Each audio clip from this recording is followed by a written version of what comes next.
자, 오늘 이번 주일부터는 이제 마가복음을 말씀을 살펴보길 원합니다.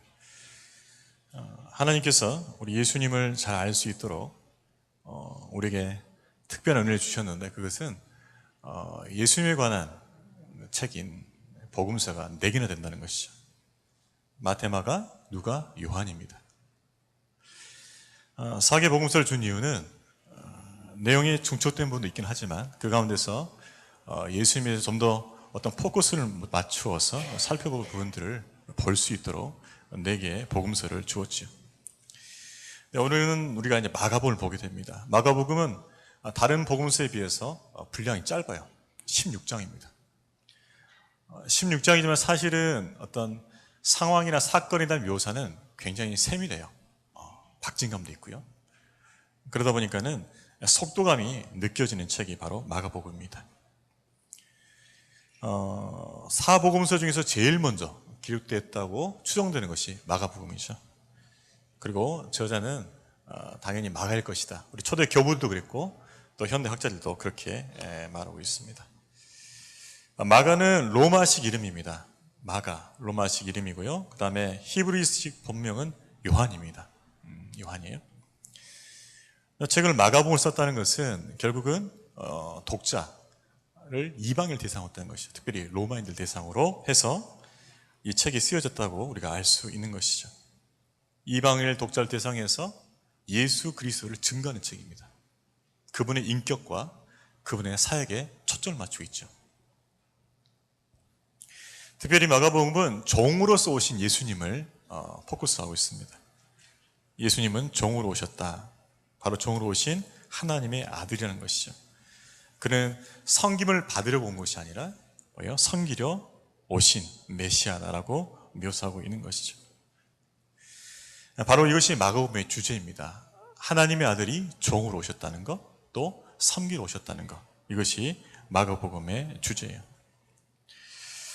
자, 제일 먼저 우리가 살펴볼 것은 예수님의 신성입니다. 우리 1절 말씀 한 번 더 읽어볼까요? 1절 말씀 있습니다. 시작. 하나님의 아들 예수 그리스도의 복음의 시작이라. 먼저 하나님의 아들이라는 말은 구약 성경의 배경에 대해서 먼저 살펴볼 필요가 있어요. 구약에서는 이 용어는 보통 명사입니다. 즉 하나님의 그 뜻에 합당한 천사적 존재, 또 하나님께 선택된 이스라엘 백성들을 가리킬 때 썼던 용어예요. 또 하나의 배경은 로마인들, 이방인들 배경입니다. 로마인들이 쓰던 특히 신의 아들, 하나님의 아들이라는 것은 위대한 인간, 또 영웅을 지칭할 때 이 단어를 쓰였어요. 그러니까 황제, 시저, 이런 사람들은 신의 아들이다 맞는 거죠. 자, 이 독자를 이방인, 즉 로마인을 대상으로 했을 때 결국 하나님의 아들이다 이 표현을 썼다는 것은 굉장히 의도적인 것을 알 수 있습니다. 로마인들은 신의 아들이라는 개념을 가지고 있어요. 황제 같은 뛰어난 사람, 위대한 사람, 신의 아들이라는 그 개념을 가지고 있어요.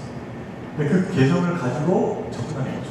그러니까 신의 아들, 하나님의 아들 그러면 이방인들은 그것에서 낯설지 않다는 거죠.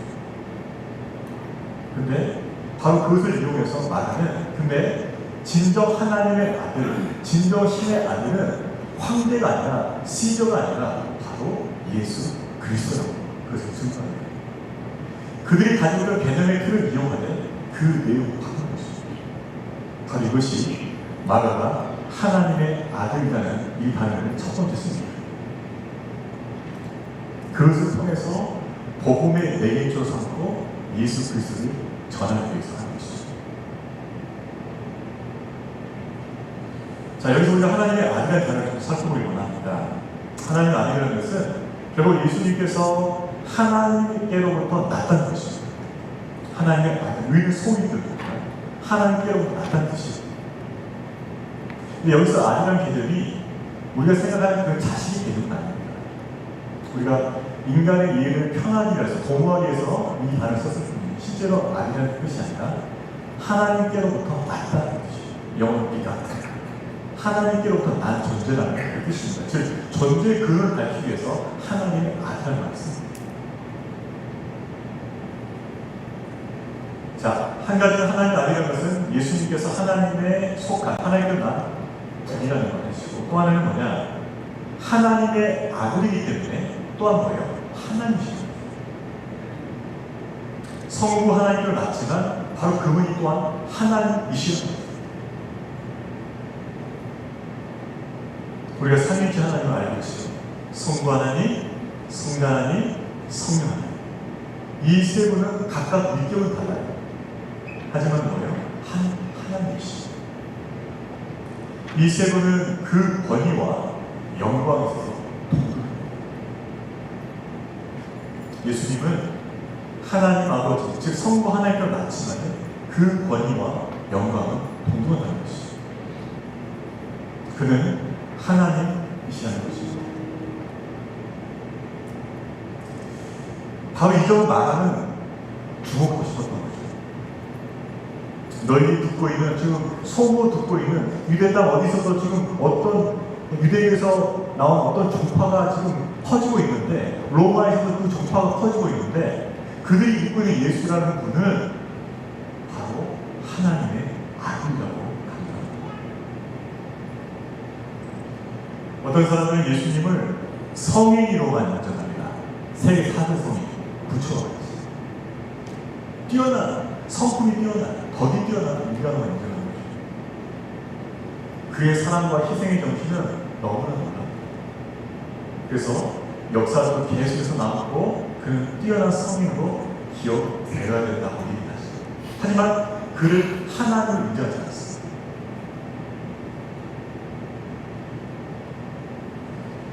또 이런 생각을 가진 분이 계셔요. 어떤 생각이냐, 원래 예수는 인간으로 태어났다. 근데 워낙 뛰어난 성인입니다. 너무나 인품과 덕과 그가 끼친 영향력이 너무나 막대하기 때문에 하나님께 그를 특별히 여겨주셔서 인간이잖아요. 신의 반열로 옮겼다. 그렇지만 하나님보다 못하다. 그렇게 보는 것이죠. 예수님을 뛰어나다고 인정하지만은 예수님을 하나님으로 인정하지 않는 것이죠. 여러분들이 많이 들어보셨을 것입니다. 이런 해석들은 결국 하나님을 부인하는 거예요. 예수님의 하나님됨을 부인하는 거예요. 예수님의 신성을 부인하는 것이죠. 그러나 예수님은 성부 하나님과 동등한 하나님이십니다. 이 세상을 하나님께 창조하실 때 바로 예수님께서도 함께 이 세상을 창조하셨어요. 이 땅을 다스릴 때, 하나님께서 이 땅을 다스릴 때도 역시 예수님께서 하늘 보좌에서 이 땅을 다스리셨습니다. 마지막 때, 그 심판의 때도 예수님께서 그 보좌에서 심판하시는 하나님이십니다.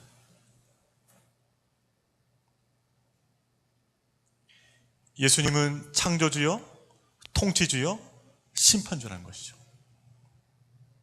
그래서 예수님은 하나님이십니다. 하나님이시기 때문에 영원하신 거죠. 썩지 않으시고 변함이 없으십니다. 여러분, 이 땅에 있는 모든 것들은요, 다 상대적이에요.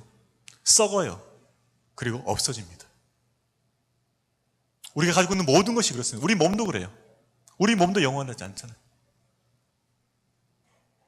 그러나 예수님은 하나님이시기 때문에 영원합니다. 아멘. 그분은 하나님이셔요. 또 그분은 전지하십니다. 모든 걸 아셔요. 예수님은 모든 것을 아시는 분이십니다. 이 땅에 일어나는 모든 일을 아실 뿐만 아니라 우리 마음에 있는 일도 알고 계셔요.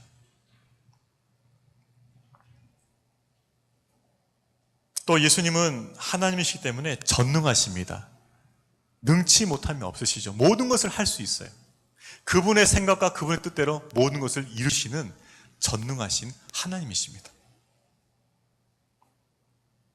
바로 그분이 예수님이세요. 또 예수님은 하나님이시기 때문에 모든 곳에 계십니다. 무한하시고 모든 공간과 시간을 초월해서 계시는 것이죠. 예수님은 성부 하나님과 그 권위와 영광에서 동등하며 신성을 가지신 하나님이십니다. 이게 중요한 거죠. 자, 근데 이제 하나님의 아들이시며 신성을 가진 하나님이신 이분이 어떤 일을 행하셨는가? 그것은 이 땅에 내려오신 것이었습니다. 하나님의 아들 예수. 하나님의 아들이 동정녀 마리아 몸에서 잉태되었을 때 청사가 앞으로 그 아이의 이름을 지어줍니다. 바로 그것은 예수였죠. 그 아이가 태어나거든 이름을 예수라 하라 그랬어요. 천사가 고지해줬죠. 그래서 육신의 아버지 요셉과 마리아는 그 이름을 예수라 지어줍니다. 그렇기 때문에 예수란 그 의미는 바로 인간의 몸, 즉 인성을 의미합니다. 하나님의 아들이 인간의 몸을 입고 이 땅에 사셨는데 바로 그분이 예수란 분이죠. 역사적 예수라는 거예요. 예수는 바로 인간됨, 인성을 의미합니다. 어떤 사람들은 하나님의 아들이 어떻게 이 땅에 내려올 수 있을까? 하나님이 어떻게 이 땅에 내려올 수 있을까? 그건 말도 안 되는 소리라고 그래요. 왜 거룩하신 그분이 무엇 때문에 이 땅에 내려와서 인간의 몸을 입었을까요? 왜 제된 몸을 입었을까요? 그것은 가당치도 않다는 거죠. 그래서 예수님께서 역사적으로 우리 인간들 가운데서 인간의 몸으로 입고 오셨다는 것을 부인하는 사람들이 있어요. 예수님은 하나님의 아들이셨지만 인간의 몸을 입고 이 땅에 오셨습니다. 성경은 증거합니다. 예수님은 완전한 인간이셨음을. 누가복음 2장 52절 보면 이렇게 나와 있죠. 예수님은 지혜와 키가 자라갔다. 예수님은 태어나서 계속 자랐던 거예요. 육체적으로. 똑같이 우리처럼 키가 자라가셨다는 것입니다. 그리고 하나님과 사람에게 사랑을 받으셨다라고 나와 있어요. 자, 예수님 우리가 똑같이 몸을 입고 계셨기 때문에 배고픔을 느끼셨습니다. 배고프셨기 때문에 먹어야 했었어요. 그렇기 때문에 우리의 배고픔을 아십니다. 우리가 배고플 때 예수님은 아셔요. 왜? 그분이 배고픔을 겪으셨으니까. 예수님은 일을 하다가 피곤함을 느끼셨어요. 그래서 쉬기도 하셨어요. 그래서 예수님은 우리의 몸과 마음이 피곤할 때 우리의 피곤함을 아십니다. 또 예수님은 종종 눈물을 흘리셨어요. 정말 안타까운 그런 상황을 볼 때마다 눈물을 흘리셨어요. 그래서 예수님은 우리가 눈물을 흘릴 때 그 눈물을 아십니다. 왜요? 친히 인간은 몸으로서 눈물을 흘려 보내셨기 때문에 그렇습니다. 제가 젊었을 때 크게 시험에 한번 떨어진 적이 있습니다. 너무 오랜만에 떨어지다 보니까 마음의 상심이 큰 거예요. 마음이 너무 상해가지고 예배 드리지 말아야겠다 생각한 거죠. 예배 드릴 기분이 아니다. 이런 기분 가져보셨나요? 시험에 안 떨어보신 것 같아요. 주일 예배에 빠지는 게 아니고 새벽 예배. 주일 예배는 가죠. 근데 제가 청년 때부터 새벽 예배를 계속 드리고 있었기 때문에 이게 떨어지는 소식을 딱 접하니까 내일 새벽 예배 가기 싫다. 그 마음 든 거죠. 근데 막상 이제 새벽 일어나니까는 가야겠더라고요. 이거 시험 떨어진 것 때문에 예배 안 드리면 안 되지. 내 믿음이 그거밖에 안 되나? 스스로 이제 마음을 추스리면서 새벽 예배 간 거예요. 근데 가서 딱 자리에 앉으니까 막 눈물이 나는 거예요. 왜 떨어졌을까? 묵상하면서. 왜 떨어졌지? 뭐가 부족했지? 막 묵상이 되는 거예요. 떨어진 이유가 묵상이 되는 거예요. 그러니까 눈물이 막 나는 거죠. 근데 그때 성령께서 임하셨어요. 더 눈물이 나더라고요. 왜냐하면 제가 막 눈물 흘리고 있는 그 자리 가운데서 마치 예수님이 내 옆에 계시는 것처럼 느껴졌기 때문에 그래요. 예수님이 그 손으로 내 어깨를 만지시면서 괜찮다. 제 마음을 위로하신 것을 제가 경험했어요. 내가 너와 함께한다. 우리 예수님은요, 이 땅에서 눈물을 흘려보내신 분이기 때문에 우리가 눈물을 흘릴 때 그저 저 하늘에서 아니면 저 멀리 떨어져 가지고 그래, 좀만 더 참아라. 좋은 날 온다. 그렇게 싸늘한 분이 아니시라는 거예요. 직접 찾아와 주셔서 우리와 함께 하시고 우리 마음을 만지시고 우리와 함께 울어주시는 진정 하나님이심을 믿습니다. 예수님 그러셔요. 왜?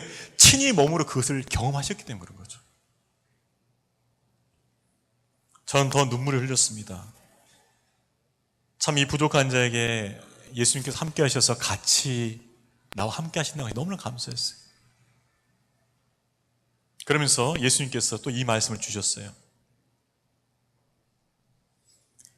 너를 향한 생각은 내가 하나니 평안이요 재앙이 아니니라. 너의 장래에 소망을 주려는 것이니라. 말씀까지 주신 거예요. 마음도 만져주시고 말씀도 주신 거예요. 예레미야 29장 11절 말씀. 너를 향한 생각은 내가 하나니 평안이요 재앙이 아니니라. 너의 장래에 소망을 주려는 나의 생각이니라 말씀하신 것이죠. 여러분, 예수님은요 나의 슬픔과 상관없이 저 멀리 떨어지는 분이 아니라 바로 내 곁에 계셔서 나와 같이 울어주시는 친구가 되시는 예수님인 줄 믿으시길 바랍니다. 그래서 우리 예수님 가까이 모셔야 되는 거죠. 우리 찬양하잖아요. 내 친구 되신 예수님.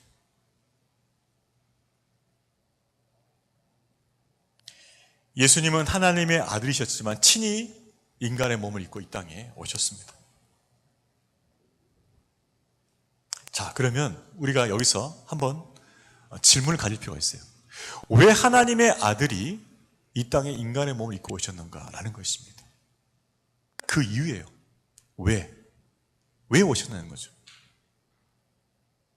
바로 그 답이 오늘 우리가 읽었던 말씀에 있습니다. 하나님의 아들 예수, 그 이름이 있어요. 예수라는 이름은 구약에서 여호수아라고 번역되기도 합니다. 이 뜻은 여호와께서 구원하신다. 여호와는 구원이시다라는 뜻이에요. 결국 하나님께서 하나님의 아들을 이 땅에 인간의 몸으로 보내신 것은 우리를 뭐예요? 구원하기 위해서. 죄인들을 구원하기 위해서 하나님의 아들이 인간의 몸을 입고 이 땅에 오셨다는 것이죠. 자, 그러면 어떻게 하려고, 어떻게 우리를 구원하기 위해서 하나님의 아들이 인간의 몸을 이 땅에 입고 오셨던가라는 것입니다. 그것은 우리 죄된 인간이 우리 손으로는, 우리 힘으로는 구원받을 수 없다는 것을 알고 계셨기 때문에 그래요. 여러분, 인간은요 태어나서부터 죄인입니다. 죄성을 가지고 태어났어요. 여러분 이거 인정하십니까? 인정하셔야 돼요. 제가 애를 키워보니까 확실해요. 우리 아들 셋이잖아요. 확신하건대 다 죄인들입니다. 첫째도 죄인, 둘째도 죄인, 셋째도 죄인이에요. 어떻게 하냐? 키워보면 알아요. 내가 죄를 안 가르쳐줬어요. 근데도 얼마나 죄를 잘 저지르는지. 지금 우리 애들 없어요. 자, 셋째가 태어났습니다. 아주 귀여워요. 예뻐요. 딱 보니까 둘째가 벌써 시기심이 생겼어요. 눈에 딱 보여요. 그러더니 셋째를 예뻐하다가 우리가 잠깐 한눈 팔고 무슨 다른 일 하면은 둘째가 그 사이를 너무나 잘 알아요. 딱 가가지고 발을 겁니다. 발 걸고 막 때리고 파리채로 막 때리고, 파리채로 때리라고 제가 안 가르쳐줬거든요. 막 때려요. 더 놀라운 건 내가 시선을 딱 돌리고 딱 보잖아요. 그러면은 마치 안 그런 것처럼 딱 숨겨가지고 딱 가는 거예요. 죄가 들켰을 때 모른 척 하라고 가르쳐주지 않았습니다. 알아서 다 해요. 알아서.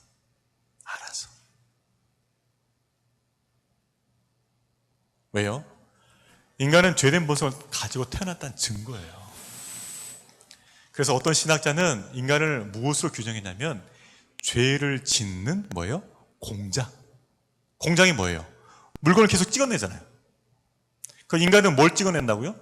죄를 찍어내는 거예요. 계속해서. 스스로는 결코 구원받을 수 없는 존재라는 것이죠. 그렇기 때문에 하나님의 아들이 인간의 몸을 입고 이 땅에 오셨어야 했다는 거예요. 왜? 인간은 스스로 구원할 수 없으니까. 여러분, 그러면 죄된 인간은 결국은 종말은 어떻게 됩니까? 그 죄로 말미암아 심판받고 뭐요?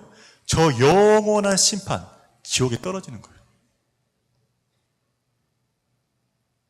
그렇지만 하나님께서는 우리를 사랑하시기 때문에 우리를 거기로 보내고 싶지 않으신 거예요.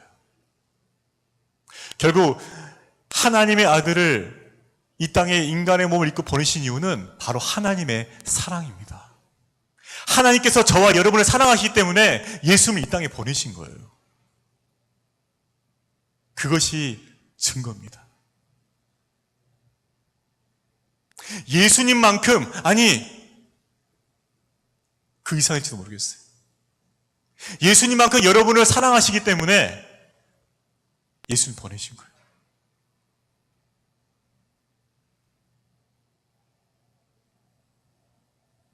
하나님께서는 저와 여러분을 너무나 사랑하시기 때문에 하나님의 아들을 인간의 몸으로 입고 이 땅에 보내셨습니다. 그리고 어떤 일을 하셨는가? 바로 완전한 하나님이자 완전한 인간이신 그 예수를 십자가에서 못 박게 하셨어요. 왜? 우리의 죄 때문에 우리가 영원한 멸망에 떨어지잖아요. 그래서 우리의 모든 죄를 해결하고자, 우리의 모든 죄를 제거하고 말수하고자 예수님께서 우리의 모든 죄를 대신 덮어 쓰신 거예요. 그 십자가에서 우리 모든 인간, 모든 인류의 죄를 대신 덮어주시고 대신 심판받으신 거예요. 자신은 죄가 없습니다.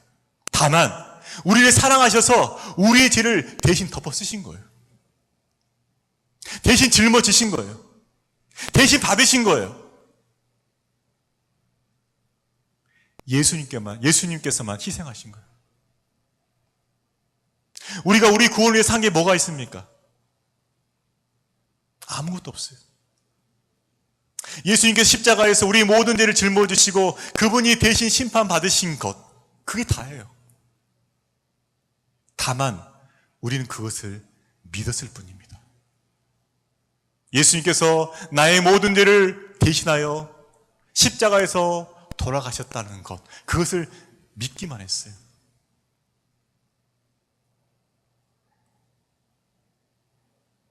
그런데 하나님께서는 그 믿음을 통해서 우리를 구원해 주셨습니다. 여러분, 하나님의 아들, 이 땅에 내려오지 않으셔도 됐을 그분이 왜 내려오셨나요? 그것은 저와 여러분을 살리기 위해서였습니다. 저와 여러분을 사랑하시기 때문에 내려오신 거예요.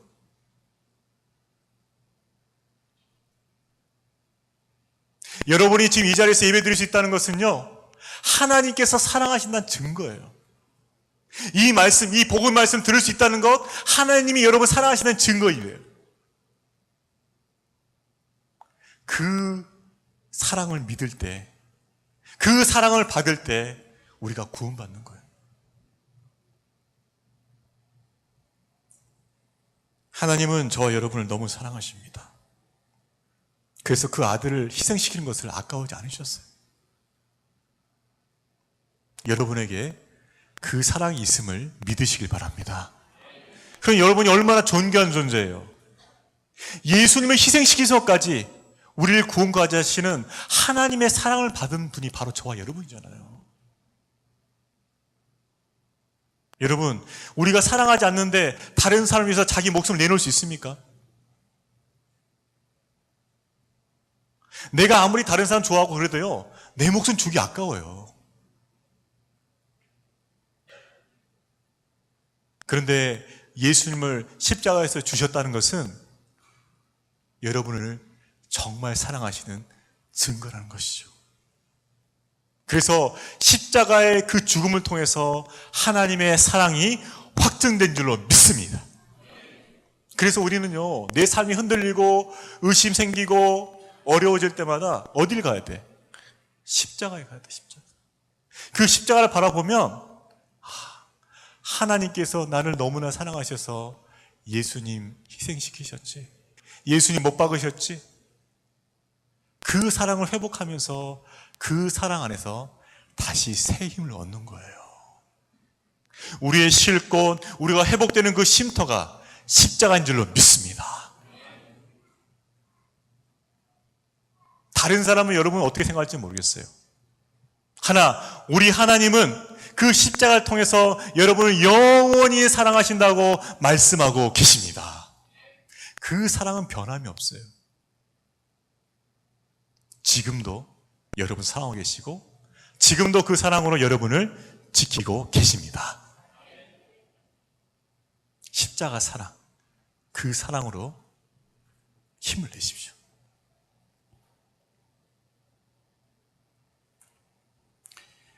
결국 우리 죄된 인간을 구원하기 위해서 하나님의 아들은 인간의 몸을 입고 이 땅에 오셔야 했습니다. 자, 그러면 우리를 구원하신 그 예수님, 십자가에서 죽으심으로 우리를 구원하신 그 예수님은 이제 어떻게 되는 것이죠? 오늘 본문 말씀에 그리스도라는 단어가 나옵니다. 그리스도. 그리스도의 뜻은 무엇이냐? 그것은 메시아, 구원자라는 뜻이에요. 원래는 기름 부음 받은 자라는 것이죠. 제사장이나 왕에게 쓰던 명칭입니다. 그러나 구약을 지나면서 신약에 오면서 이스라엘 백성들은 다윗의 후손으로부터 자기들을 구원할, 이스라엘을 구원할 메시아가 올 거라고 대망하고 있었어요. 바로 그 용어가 메시아 그리스도예요. 결국 이스라엘이 바라던 대로 예수님은 메시아 그리스도 오신 것이죠. 죄에서 구원하실 구원자로 오신 거예요. 바로 그분이 예수 그리스도이셨습니다. 그리고 그분은 바로 우리의 구원자 되실 뿐만 아니라 우리의 왕이 되시는 것이죠. 하나님의 말씀 한 구절 같이 한번 읽어보겠습니다. 우리 빌립보서 2장 6절에서 11절 말씀입니다. 빌립보서 2장 6절에서 11절 말씀.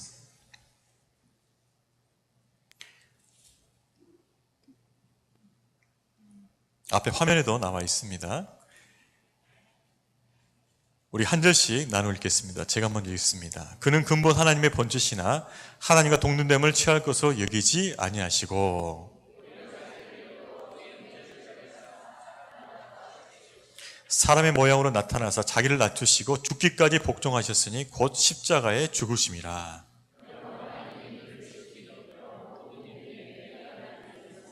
하늘에 있는 자들과 땅에 있는 자들과 땅 아래에 있는 자들로 모든 무릎을 예수의 이름에 꿇게 하시고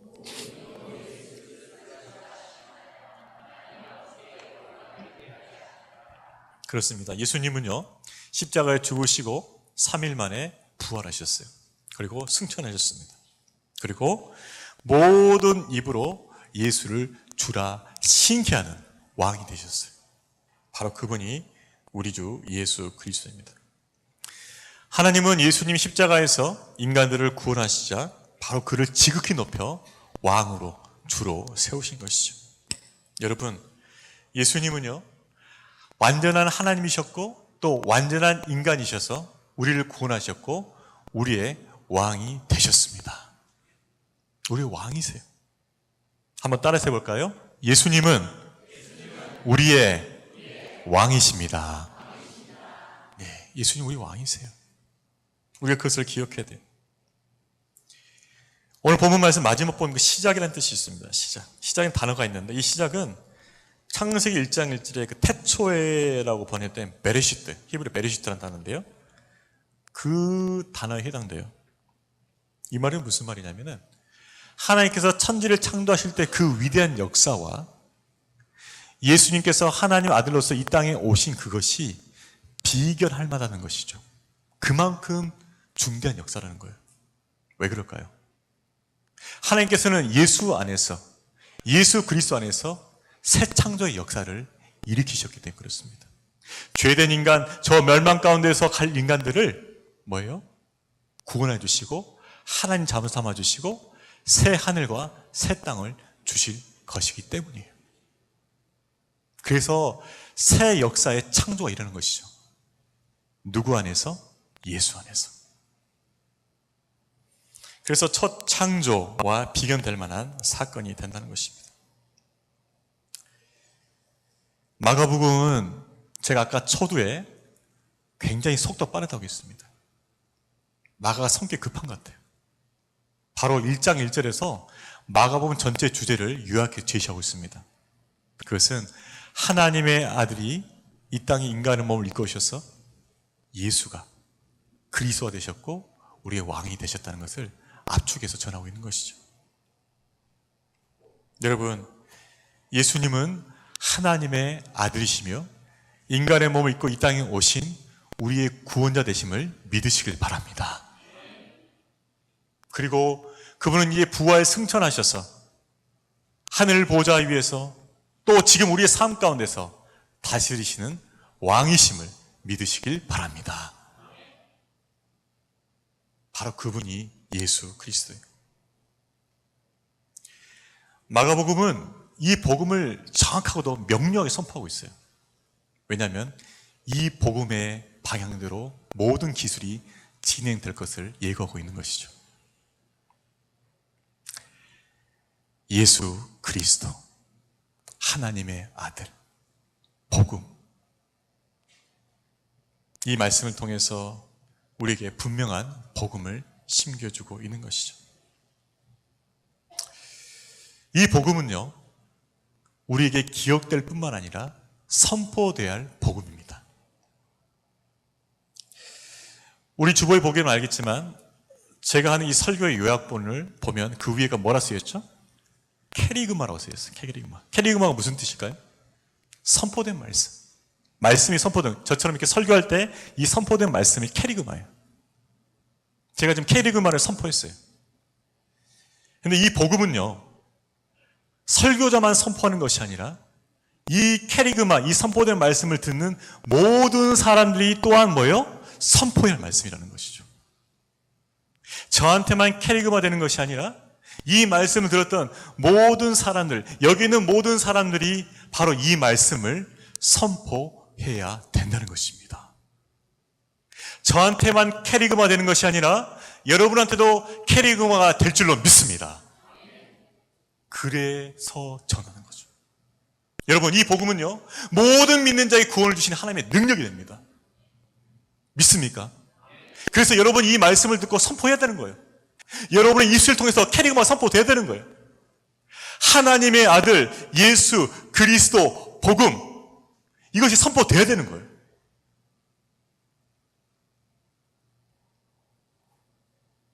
마가가 진정 원했던 그 의도는 바로 이것이었습니다. 이 마가복음을 읽고 그 복음을 선포하라는 것이었어요. 그러면 마가의 의도를 따라서 선포하겠습니다. 한번 따라서 해보시겠습니까? 예수님은 완전한 하나님, 완전한 인간이셨습니다. 예수님은 십자가에서 우리를 구원하셨습니다. 예수님은 이 땅을 다스리시는 왕이십니다. 이 고백이 캐리그마예요. 어디 가든지 간에 이 캐리그마, 이 복음의 말씀을 선포할 수 있기를 주의 이름으로 축원합니다. 그리고 나의 삶 속에서도 예수님이 왕이라는 것을 잊지 마시길 바랍니다. 우리 같이 한번 선포할까요? 예수님은 나의 왕이십니다. 그 선포와 함께 예수님을 내 마음의 삶에 모시면서 예수님과 동행하시고 복된 삶 살아가시기를 주의 이름으로 축원합니다. 여러분 걱정하지 마십시오. 두려워하지 마십시오. 여러분은 예수님의 백성입니다. 예수님은 여러분의 왕이십니다. 왕은 그 백성을 지키는 게 왕의 도리예요. 그 왕 되신 예수님께서 여러분의 삶을 지키시고 보호하시고 인도하실 줄로 믿습니다. 결코 혼자가 아니라는 것이죠. 다시 한번 고백합시다. 예수님은 나의 왕이십니다. 그렇게 고백할 때 예수님께서 여러분의 삶을 다스릴 것입니다. 그렇게 고백하면서 예수님과 함께 동행하시는 저와 여러분 되기를 주의 이름으로 축원합니다. 우리 이 시간 찬양하면서 우리 주님 앞에 더 나아가겠습니다. 우리 찬양팀 여러분 앞으로 나오시고요. 오늘 우리가 들었던 말씀, 캐리그마, 하나님의 아들께서 친히 이 땅에 인간의 몸을 입고 오셔서 십자가에서 우리 모든 죄를 대속하시고 이제는 부활 승천하심으로 우리의 왕이 되셨습니다. 예수님은 지금 이 땅을 다스리고 계시고 예수님은 또한 우리 삶을 다스리고 계십니다. 그분은 나의 왕이십니다. 나를 지키시고 보호하시고 인도하시는 나의 왕이십니다. 이 고백을 담아서 이 찬양을 주님 앞에 올려드리겠습니다.